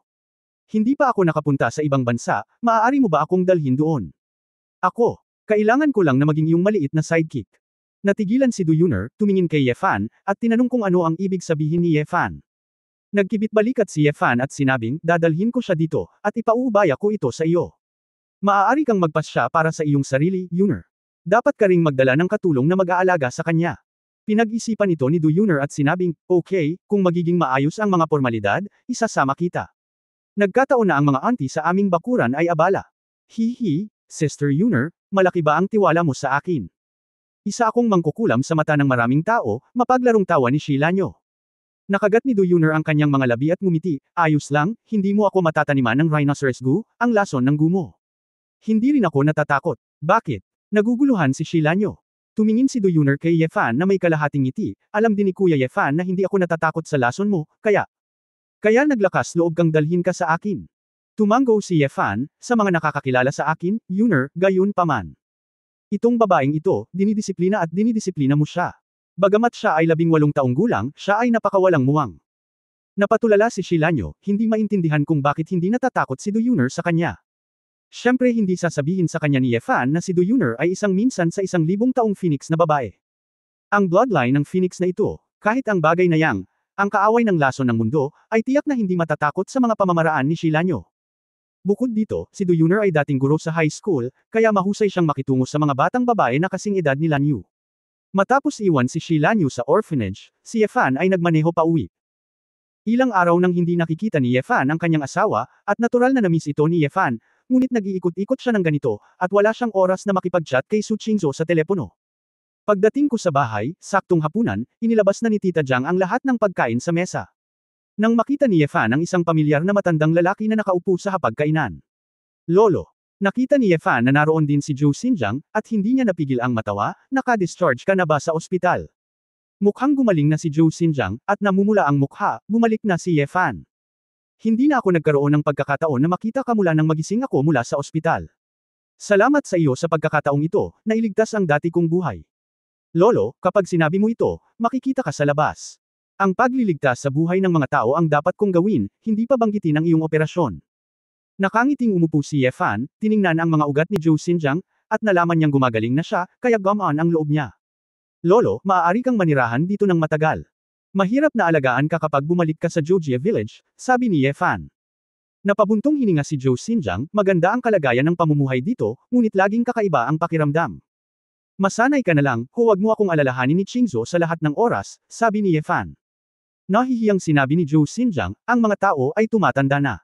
Mahihirapan lang ako sa iyong mga junior.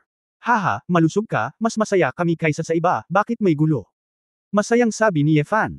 Sa oras na ito, lumabas si Tita Jiang mula sa kusina na may dalang sopas at nakangiting sinabi, Ye Fan, bumalik ka para sa hapunan, bakit ang tagal mong lumabas? Napangiti si Ye Fan na nahihiya at nagtanong, nasa study room si Qingzhou. Saan? Oo, nasa trabaho ang babae, tinawag mo siya para bumaba para sa hapunan, sabi ni Tita Jiang. Naisip ni Ye Fan sa kanyang sarili na ang pangunawa ng babaeng ito ay dapat na masigasig, at hindi niya alam kung bakit siya kakain doon. Asawa, may hapunan si Mrs. Bumalik ako. 2 beses sumigaw si Ye Fan. Hindi nagtagal, bumukas ang pinto ng study, binuklat ni Su Qingzhou ang isang magazine sa kanyang kamay, at dahan-daang bumaba ng hagdanan. Nang makita ang mukha ng babae na lumulubog na parang tubig, tila hindi siya masyadong masaya sa pagbabalik ni Ye Fan. Xiao Shu, nandito ako para sa hapunan, bakit nagbabasa ka pa rin? Bati ni Zhou Xinjiang. Noon lamang itinaas ni Su Qingzhou ang kanyang ulo, ngumiti, naglakad patungo sa hapagkainan, kumuha ng mangkok, at sumandok ng isang mangkok ng sopas ng manok para kay Zhou Xinjiang. Lolo, uminom ka muna ng cordyceps chicken soup. Kinausap ni Su Qingzhou ang kanyang lolo, ngunit hindi niya pinansin si Ye Fan. Medyo kakaiba ang pakiramdam ni Ye Fan, iniisip na tungkol kay Shi Lanyu ang alam na ni Su Qingzhou. So galit sa kanya yung babae. Asawa, may nangyari ba? Bad mood ka ba? Kinakabahang tanong ni Ye Fan. Pagkatapos sulyap ni Su Qingzhou sa kanya, inilapag niya ang magazine sa harap ni Ye Fan, at sinabing, nitong mga nakaraang taon, ang industriya ng pahayagan at magazine ay nakaranas ng malubhang paghina, ngunit ang magazine na ito ay mukhang mahusay na nagbebenta, at ito ay mahuhuli sa mga kabataan ngayon. Ang mga eyeballs ng mga tao. Kita mo, ang nilalaman ay napaka-excited. Yule Fashion. Hindi maiwasan ni Ye Fan na magtaka nang makita niya ang pangalan ng magazine, kailan ka nagsimula, at gusto mong basahin ang mga ito. Hindi ko binili, si ate ang nakakita at nagbigay sa akin, naramdaman din niya na it's wonderful. Mahinang sabi ni Su Qingzhou habang nagsimulang kumain. Lalong naguluhan si Ye Fan, binili ba ito ni Feng Yaoying? At lalo na para kay Su Qingzhou. Matapos mag-isip ng ilang sandali, biglang may naisip si Ye Fan, at hindi niya maiwasang matigilan, napalunok, at mabilis na binuksan ang magazine. Pagtatapos ng kabanatang ito. For more videos, click on the notification bell.